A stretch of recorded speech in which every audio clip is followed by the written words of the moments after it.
Hey guys, what's up? This is Dustin with a D. Welcome to my channel. If you haven't subscribed yet, subscribe, that'd be cool. And you can follow me on Instagram. I'll be going to Philippines in 3 months, so I'm really excited about that. It's getting kind of dark out. I'm gonna try to make this quick. I just got off work. This is for my friends that are interested in my ACL reconstruction surgery. I had that surgery last year, pretty much a year ago today. In July of last year, I was playing a basketball game and I jumped up, I landed wrong and my knee kind of twisted and my knee popped and I tore my ACL. I tore my meniscus and I damaged my MCL. And pretty much without an ACL, your two bones in your leg aren't connected. They're just like wobbling around. If you're into sports, if you're into hiking, it's one of the worst accidents you can have happen to you. So that did happen to me last year. So the ACL holds your bones together and the meniscus kind of cushions the two.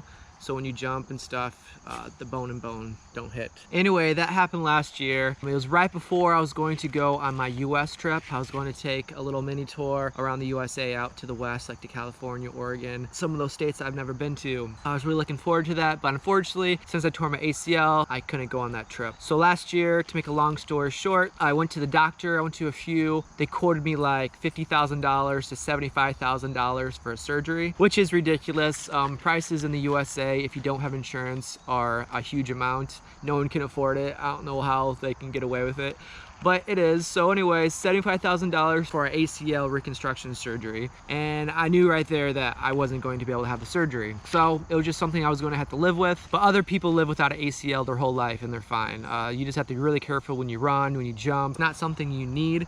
It's just kind of more stability with your leg. I just probably couldn't play basketball again or hike kind of how I used to.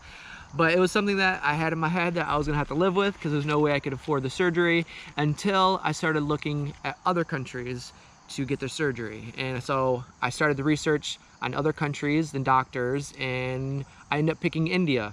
It was $3,000, which is still expensive, but it really beat $75,000. So I ended up flying to India, and I ended up staying with the host, couch surfing. I don't know if you ever heard of that, but it's a website where locals let you stay in their home for pretty much free. It's like a cultural exchange. So I've stayed with a great guy. If you're watching this, hey, I'm definitely gonna get to India again soon. I just don't know when. But anyway, he was the best host that I could possibly ever imagine. It ended up being the best experience. The bad situation of turning my ACL turned into a positive, which I met great people and it was a really, really good experience. The surgery actually wasn't so bad. I had to shave my leg the night before, which was kind of weird, sleeping that night because I had, you know, one shaved leg and one hairy leg, and that was kind of strange. But other than that, I mean, I woke up the next day, met with the doctor, and then I went to the surgery room. They put me under, and I woke up, it was done. It was a painless procedure. I woke up, of course, and then I couldn't walk or put any weight on my leg for the next like month, over a month, like a month and a half. So the whole time I was in India, I was pretty much in the bed, or when I did get around, I had to use like a walker. I couldn't walk on my leg at all. And we did manage to go out a couple times. My couch surfer host, we went out to, he was in Mumbai, but we went out to like the countryside. There's a huge lake. Lots of nature, lots of stuff that I wanted to do, like swimming and hiking, but of course I couldn't do. But I just kind of enjoyed the view on the balcony and stuff like that. Hey, careful. Thank you. I've never been carried on a chair before. This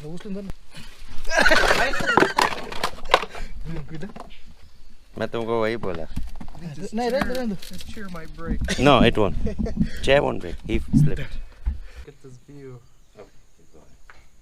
I have other videos if you guys want to check those out, but that was my experience with that. But this is kind of an update for my friends that have torn ACL that are interested. This is 1 year past my ACL surgery.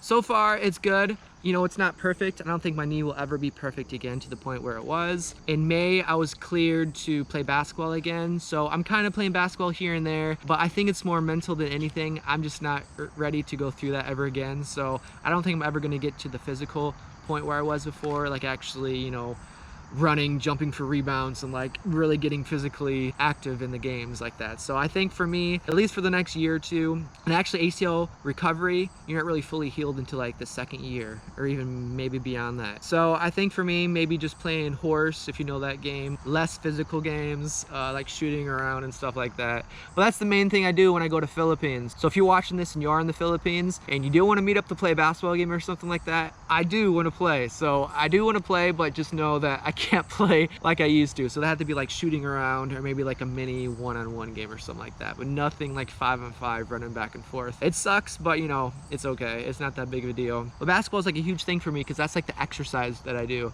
I don't like to run, I don't like to jog, I don't like to go to the gym, I don't like to do anything. But basketball, you're exercising without even thinking about it. So that was like my main exercise. And now, since I can't really play basketball, I'm pretty much just like walking my dog. And when I travel, I do exercise. I hike a lot and walk around all the time. And I guess working, when I'm home, I do a lot of physical activity work, but nothing like running and jumping. All right, anyway, my knee. It's not 100%, which it will never be, but most days it does feel really good. Today I was walking and running and it felt fine, but there are some bad days. Some days I'll get out of bed and it's really stiff, or if I sit for too long, it gets really stiff. So when I get up to walk, I can barely bend it or straighten it.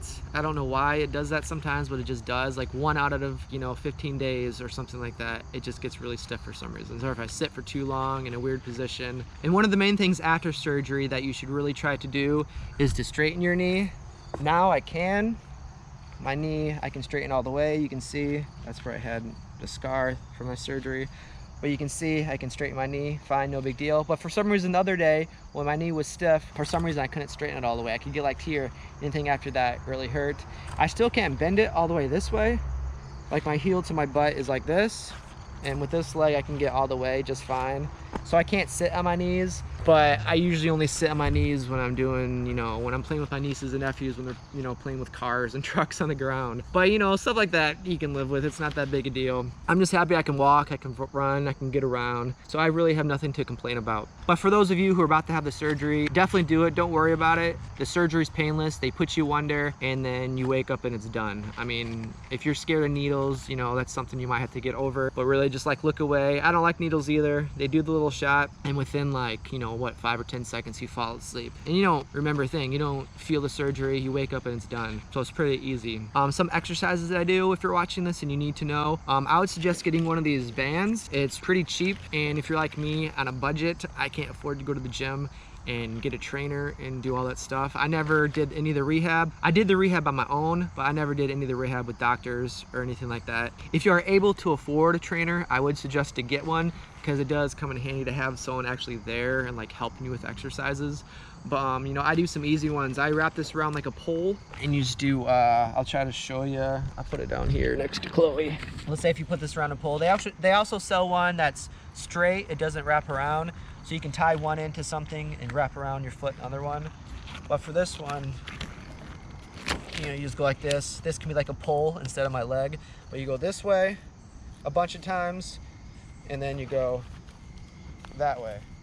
That was just a simple, easy ones you can use with this, but there's so many different ways that you can use this. It really does work your muscles. Like I do it like 100 reps each way, and you can go sideways too, and those really help. And that's the most important part. Not walking for that whole month and a half really weakened my muscles. So I remember when I first started walking again, like it was hard. Like I could barely walk. And one of the exercises I did was sit in like a chair with wheels on the bottom, like a computer chair with your bad foot. You're supposed to pull yourself forward. And I noticed, you know, I tried it with my good foot, I could easily do it. With my bad one, I couldn't pull myself forward at all. So that took me probably, you know, a few weeks to a month to get that kind of strength enough to just pull me. I mean, I'm getting better, but still, it's pretty weak. I try to do exercises every day, but I can just tell from day-to-day life that my left leg is weaker than my right leg. But I think every day with my exercises, I do get a little bit stronger. So you never know, maybe I can still make it to the NBA someday. I'll show you a couple leg exercises I try to do daily, but really any kind of exercise you get is good. Just walking is good, but I stand on one leg and just go down as far as you can, and then up. Try to stay on one leg and try to do that like, it works with the balance too, but it just works everything. And try to do that like, you know, 50 times or something like that. And it's actually good to do both legs. You don't want to overdo on one leg and not do anything on your good leg. Even though it's good, it's still to do both of them. At least that's what I heard online, and it kind of makes sense. So I usually do like 50 on one leg, and then my good leg I do like, you know, 25 or something like that. But don't overdo the exercises. If it starts to hurt, you should probably not do it any longer. Just do it until that point, and you should be good. A couple months ago when I was okay to play basketball, I'm pretty much okay to do everything. I think I did overdo it. I was trying to stretch my knee and bend it backwards and, you know, touch my heel to my butt, and I think I overdid it. And I did reach it. My heel did touch my butt, but It hurt for like 2 weeks after that, and it just didn't feel right, so I haven't done that since, and I think I'm just gonna live without being able to do that, which is not that big of a deal. But if you are in that situation and you did get your heel to your butt, let me know what you did, like what kind of exercises you did. Like I pretty much just sat on my knees and just kind of slowly forced myself to bend it all the way. But that's pretty much it. If you have torn your ACL or if you've done anything like this before, let me know in the comments. And yes, this is probably the worst thing that could happen to like a physically active person. If you like to hike, if you like to do any of those kind of things, just because the recovery time is so long. Like it's been a year since I had the surgery and it's still not anywhere close to being fully recovered. But if you're about to have the surgery, all I can say is, you know, just stay positive and just have patience with exercises. It's a long, long recovery, and don't rush the recovering time. If the doctor says stay off of it for a month, stay off of it for a month. Every situation is a difference. So he told me I couldn't walk for like, it was like a month and a half or something like that. And I actually had a crazy situation. I had to take a flight from India back to USA, and I still couldn't walk. So I had to take the walker to the airport. And once I got there, they put me in a wheelchair, but it was a type of wheelchair that didn't have the self rollers or whatever. So a guy had to push me all around the airport, get my tickets, my luggage, you know, everything he had to do for me, which was a first for me. And then getting into the plane, they put me on this little seat. It was like this big, and they sat me down. It had little rollers in the bottom, and I got pushed through the aisles. That was pretty wild. And then my leg had to be straight that whole time, so I couldn't bend it at all. So my leg was pretty much in the aisle, so I was afraid to kind of take a nap or fall asleep because I didn't want to wake up to someone tripping over my leg or taking a chance of that. So the whole time I was just like worried about my leg, and it was just the longest flight ever. And then when I finally got home, I still had a couple weeks until I could walk and bend my knee. But anyway, guys, that was pretty much my experience. This is for those that have torn their ACL or about to have this surgery, just to reassure you that, you know, things will get better. Just take your time, don't rush anything. And if you have any questions, go ahead and feel free to ask me anything. I'll try to answer back as much as I know. You know, I did have the surgery, but I'm no expert. I can kind of tell you what did happen to me, but you know, the really technical questions I may not be able to answer. But anyway, I suggest getting one of these. Do your exercises. If it starts to hurt, don't do it anymore. But anyways, if you guys are new to my channel, I'm going to the Philippines in 3 months, and I'll be traveling around pretty much all over. So please subscribe and follow me on Instagram. That's how I'll be updating my location more frequently. If you want to meet up or whatever for a basketball game or something like that. But all right, guys, take care. I'm gonna head back to the house. Hopefully you guys are doing great. Have a good day. Bye.